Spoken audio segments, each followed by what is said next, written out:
अल्लाह ताला आपको इज्जत देता है, शोहरत देता है, फेम देता है, तो दो तरह के लोगों की नजरों में आप आते हैं। एक वो लोग जो शरीफ शुरफा लोग हैं, वो हरम पाक में खाना काबा में जाकर आपके लिए दुआएं मांगते हैं कि शहजाद हकीम तेरा भला होवे।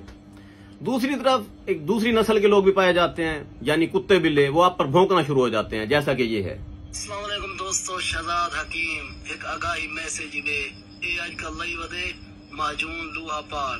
दोस्तों माजून लूहा पार एक खंदे पियो ते तोले गोल गुड़दे ते खत्म थी ने बन काफिर तो सजेरे मरे सो इधर आके दे काफिर मार गिनसो एक मारो लू मारो लेके दे गुड़दे दे बासो तो मैंने सेना पिया इंदी माजून लूहा पार कने दूर रहो।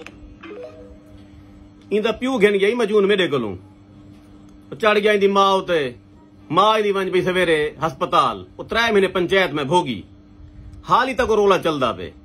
इकू गैरत आई घड़ी अपनी मां ली, हुण मजून दे असरात ही ऐसे बंदा खाने के बाद छित्ता थी वेंदे। लाला प्यू को ना भेज, मेरे को मजून गिनन आवे ही ना, तो अपने प्यू को डक। ठीक है, सारी दुनिया खांदी पी, उन्होंने गुर्दे नहीं मुके, तुहाडे मुकण पै गए। Best of luck.